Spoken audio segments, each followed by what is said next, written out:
Par rapport à cette déclaration, c'est suite, n'est-ce pas, aux événements qui sont d'actualité actuellement ici même à Ziguinchor et en Casamance. Vous n'êtes sans savoir que depuis le 13, n'est-ce pas, il y a une intervention militaire contre les forces du MFDC.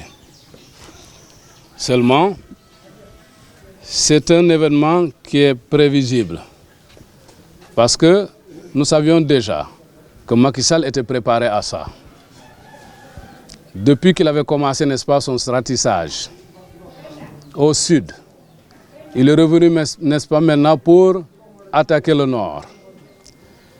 Alors qu'au fond, nous, du MFDC de Mangoukouro, nous qui sommes de Abedja Makoun, qui épousons ses idées, son idéologie, nous savons que Abedja Makoun est un homme de paix. Celui-là qui n'aime pas la guerre du tout.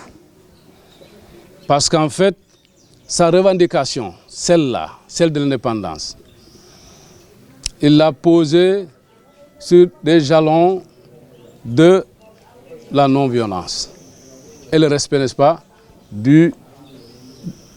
de l'homme, le respect des droits de l'homme, surtout le respect de la dignité, n'est-ce pas, de l'homme. C'est un homme, un prêtre, un homme de Dieu. Celui-là ne peut pas admettre qu'il y ait une guerre. Parce que quand, au début, lorsque la marche avait eu lieu ici à Ziguinchor, tout le monde savait que c'était une marche pacifique. On se palpait même pour éviter à ce que les gens prennent, n'est-ce pas, des objets blessants. Et les femmes les accompagnaient en versant de l'eau sur la route en signe de paix. C'est pourquoi, jusqu'à preuve du contraire, jusqu'aujourd'hui, nous ici, qui sommes du MFDC, nous sommes pour la paix et non pour la guerre. Nous n'avons jamais accepté cette guerre-là. Donc vous condamnez ce qui s'est passé justement parce qu'en fait, nous ne voulons pas qu'il y ait guerre, encore une guerre. Et Abedja Makoun même, qui disait, n'est-ce pas, aux combattants, ne tirez jamais sur les soldats. Mais s'ils vous tirent dessus, défendez-vous comme des panthères. Parce que ce travail-là, ce n'est pas un travail militaire. On ne doit pas utiliser l'arme pour aller faire la guerre, parce qu'il y a une revendication qui est là. Si vous pensez que nous sommes fragilisés, nous pensons que non. Nous pensons que non. Et toujours cette position est de rigueur. Si je peux citer Abedja Makoun Senghor qui disait « L'envahisseur sénégalais ne parviendra jamais à bout de la Casamance, même s'il utilise les armes les plus sophistiquées. » Nous pensons et nous croyons en cela. Ce qu'il faut faire, c'est qu'il faut privilégier l'aspect pacifique. C'est ce que nous voulons, nous. S'il faut aller négocier, il faut aller négocier quand il y a la paix. Mais nous pensons que lui là, c'est un va-t-en-guerre. Il pense que la solution militaire lui sera favorable. Nous ne pensons pas. Parce que cette solution-là, c'est une solution, n'est-ce pas, qui va engranger beaucoup de dégâts. C'est une solution, n'est-ce pas, qui va créer la désolation.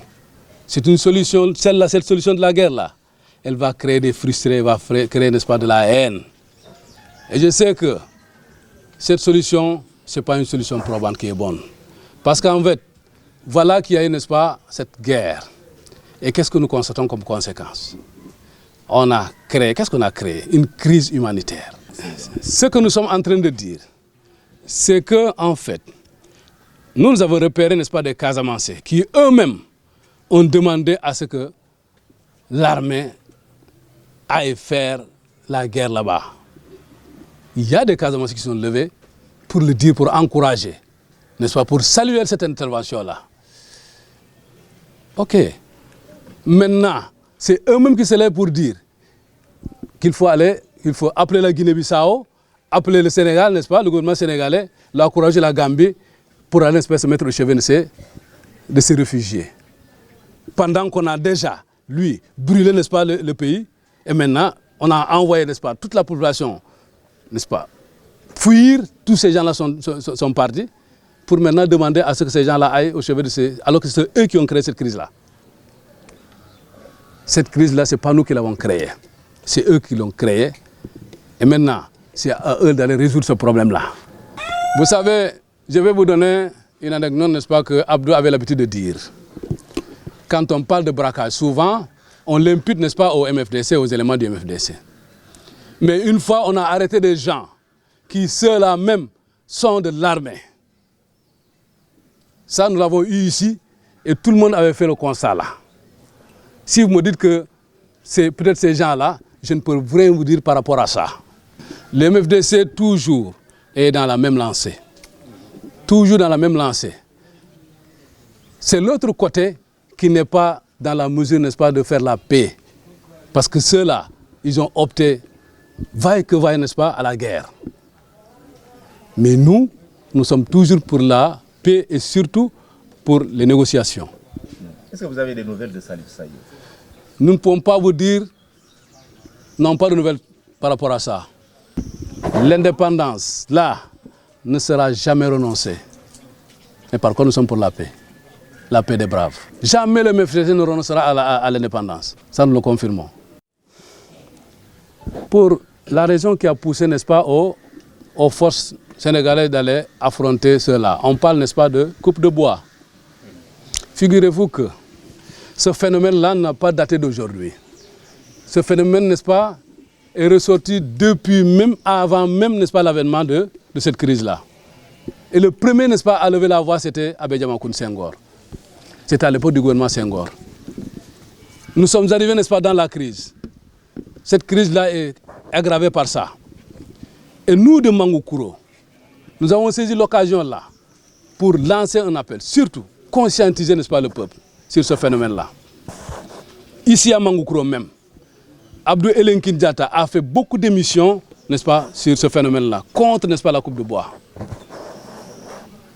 Il a fait même des chansons. Nous avons travaillé avec Ali Haïdar. Ceux-là, ceux qui s'adonnent, n'est-ce pas, à ce bois-là, peut-être qu'ils le font pour leur intérêt personnel, crypto-personnel. Mais justement, nous ne sommes pas, n'est-ce pas, sur cette voie-là. Au contraire, nous condamnons, n'est-ce pas, la coupe de bois. Mais ce qui s'est passé à Bofa Bayenung et dans le Balantakunda. Et pourtant, il y avait eu, n'est-ce pas, une formation de, disons, avec le service des eaux et forêts et des ONG, n'est-ce pas, pour créer, n'est-ce pas, des comités de vigile, n'est-ce pas, pour essayer d'alerter. Mais finalement, ces gens-là se sont retrouvés en prison. Et lors de ces événements-là, surtout, à Tepa disait qu'à Dakar même, il y avait des gens tapis là-bas qui, eux, faisaient, n'est-ce pas, ce commerce-là. Et le gouvernement, n'est-ce pas, n'en a pas fait cas. Et jusqu'aujourd'hui, la chose là, c'est aggravé. Donc vous accusez le gouvernement d'être complice, justement. Effectivement, parce que nous-mêmes, moi, j'étais victime de ça. Nous, quand on nous avait arrêtés ici, les bateaux même militaires étaient... Dans les bateaux militaires, il y avait des planches là-dedans. Il y avait des planches. Et jusqu'aujourd'hui, qui vous dit que, n'est-ce pas, on a arrêté, n'est-ce pas, de couper le bois? Et Abdou avait interpellé le gouvernement d'arracher les tronçonneuses, n'est-ce pas, qui se trouvaient, plutôt les scieries, n'est-ce pas, qui pullulaient, n'est-ce pas, dans toute la Casamance. Et tout ça, là, nous avons œuvré pour ça, nous avons œuvré contre ça. Même on avait écrit, n'est-ce pas, des lettres là, pour les remettre, n'est-ce pas, au chef de village, afin que cela cesse. Mais les responsabilités sont partagées. Hein. Et quand on parle de droits de l'homme, ce que nous allons dire aujourd'hui, c'est que face à ce problème-là, nous interpellons le gouvernement sur ces arrestations abusives. Parce qu'en fait, on est en train, n'est-ce pas, de ramener le spectre, n'est-ce pas, qui existait ici dans les années de plomb, dans les années 80 jusqu'en 95. On arrête des civils qui n'ont rien à faire, des innocents. Ça, il faut l'arrêter. Nous demandons à ce que cela s'arrête. Parce que même un de nos militants d'ici même avait été arrêté, n'est-ce pas, ces derniers temps. Mais heureusement qu'on l'a relâché. Nous demandons au gouvernement que cela cesse. Parce que c'est improductif, ce n'est pas bon du tout. Nous ne l'acceptons pas, nous ne voulons pas ça.